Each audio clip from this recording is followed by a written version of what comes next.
Florida's governor today announcing the results of Operation Tidal Wave, revealing that more than 10,000 immigrants living in Florida illegally have been detained since April. America, while protesters are crying about ICE in Portland and Minneapolis, Florida quietly deported more illegal immigrants than any other state in the country. 10,000 detained since April through what's called Operation Tidal Wave. Not hundreds, not thousands, 10,000.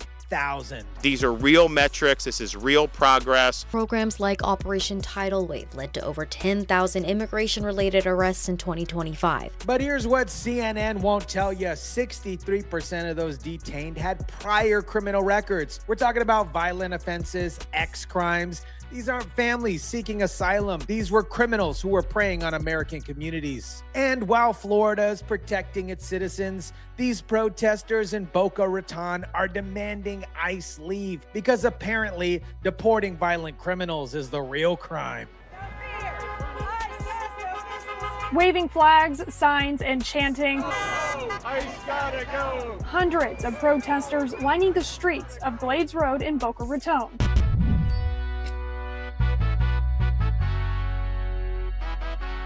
What is up, guys? Tyson DeLaCruz here. Thank you so much for rocking with me. I'm going to show you exactly why Florida's model works and why blue states are collapsing under their own failed policies. Let me break down what Florida has accomplished while other states were busy creating sanctuary cities. Operation Tidal Wave is a joint effort between ICE and Florida law enforcement that started in April 2025. The results? More immigration enforcement than any other state in the nation. When we set out to do something, we're going to make sure that we're going to be able to deliver results on that. This is what real leadership looks like. When DeSantis says he's going to do something, he delivers. No crying, no press conferences, no apologies, no hesitation about sharing facts because they might offend someone. Now, here's the part that destroys the left's narrative. They're not random sweeps targeting innocent people. 63% had prior criminal records. We're talking about violent offenses, crimes, those who've actually committed crimes and have already victimized American communities. People preying upon and abusing little kids that are illegal immigrants that have no business being here. Preying on children, violent crimes, ex-offenders. These are people Florida is removing. And the protesters want you to believe this is somehow controversial. But here's what makes Florida's approach more effective. They're not just arresting people. They created an infrastructure to process deportations quickly and effectively. While the other states are releasing illegal immigrants back into communities, Florida built what they're calling Deportation Depot. We decided it's time to put a different power tool in your hand. The CBP Home application lets you self-deport safely and effectively. Explore quick self-deportation with just a push of a button. So easy, even you can do it. Download the CBP Home application and see how El Hombres get home. 3,000 people have already been deported from this facility alone. Many of those arrested are processed through the state's Deportation Depot at Baker Correctional Institute, with 3,000 people being deported from there. Others are going through Alligator Alcatraz. Deportation Depot and Alligator Alcatraz. Florida is not playing around. They're not catching, releasing. They're catching and deporting. And it's working. By creating dedicated facilities with immigration judges on site, Florida has dramatically sped up the deportation process. No more releasing people into the communities with a court date that they'll never show up for. We now, at each one of those facilities, the federal government has stationed an immigration judge. Florida law requires every state and county agency to assist ICE with immigration enforcement. Immigration judges stationed at the facility expedites removals. This is how you actually enforce immigration law instead of just talking about it. The numbers here absolutely prove it. Beyond the 10,000 detained, Florida estimates nearly 2 million illegal immigrants have self-deported. 2 million people have already self-deported. They're leaving voluntarily because they know Florida will actually enforce the law. Now, here's the most powerful part about Florida's success: the deterrent effect. When you actually enforce law, crazy, I know, people who are here illegally, they start making different choices. Our best guess is upwards to 1.9 million illegal immigrants have self-deported. 1.9 million. That's not arrests.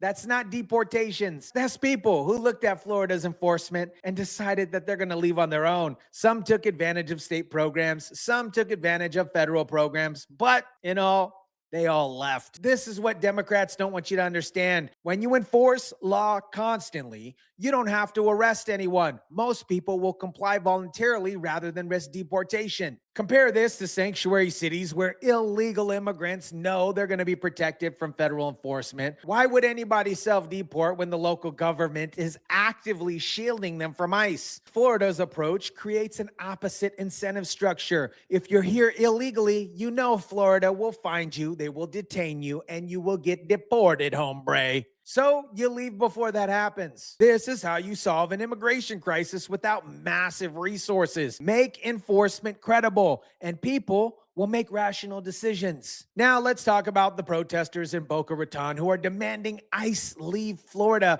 because apparently protecting children from sex offenders is controversial now. Hundreds of protesters lining the streets of Glades Road in Boca Raton. We want justice. We want peace. We want justice. We want peace. The protest called ICE Out for Good. ICE out for good. These people want to eliminate the agency responsible for removing violent criminals and sex offenders from American communities. Let that sink in. Other groups from across Palm Beach County and Broward are demanding that ICE be held accountable. We want justice. We want peace. You want peace? How about the justice for the victims of crimes committed by people who shouldn't even be in the country? How about the peace for communities who don't have to worry about violent criminals who've already been deported multiple times? But listen to their reasoning. There are no kings in this country.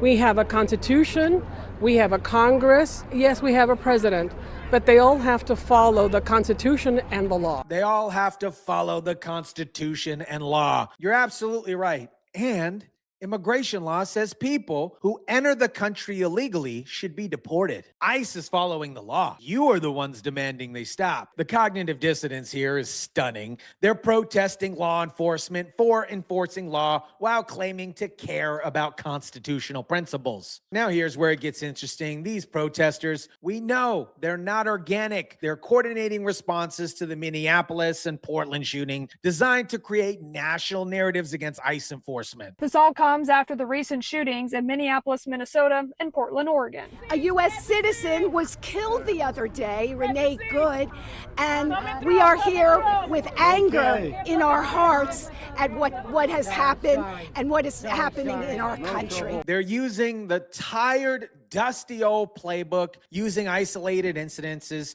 where suspects tried to harm federal agents to argue against all immigration empowerment. It's like saying we should abolish police departments because officers involved shootings exist. And families are scared to leave their homes. Families are being torn apart, but most good, moral people are angry and furious at what's going on in this country, and we will not stand for it. Families are scared to leave their homes. If you're here legally, you have nothing to worry about. If you're here illegally, you should be concerned. You should maybe self-deport. But notice what they're really saying. They want illegal immigrants to feel safe from deportation. They want people who broke our immigration law to live without fear of enforcement. My friends, this is not compassion. This is enabling lawbreakers. Meanwhile, Florida families can actually feel safe because violent criminals and sex offenders are being removed from their communities. But these protesters think that that's a problem. Let me show you the stark contrast between Florida's approach and what's happening in sanctuary states. Florida cooperates with federal immigration enforcement. Result? 10,000 criminals detained.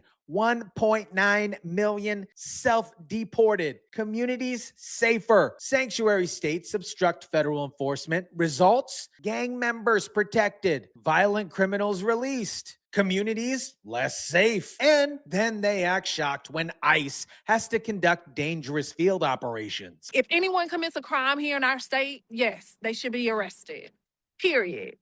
But again, he's going after folks and demonizing people for political theater. Even critics admit criminals should be arrested, but then call enforcement political theater. You can't have it both ways. Either you support removing violent criminals or you don't. Florida's model proves that when state and federal authorities work together, immigration enforcement becomes more effective and safer for everybody that's involved. When states obstruct, enforcement becomes more dangerous and less effective. The protesters demanding ICE leave are actually demanding that Florida becomes less safe. They're demanding that violent criminals and sex offenders be allowed to stay in American communities. And they're doing it while claiming to care about, get this, justice and peace. America, Florida just showed every state in the nation how to handle illegal immigration. 10,000 detained, 1.9 million self-deported. 63% of those arrests had criminal records. This is what success looks like. While Portland police chiefs cry about having to tell the truth and Minneapolis burns over white liberals who tried to murder a federal agent, Florida is quietly protecting its citizens through consistent law enforcement. The protesters in Boca Raton demand ICE leave are demanding that Florida abandon the policies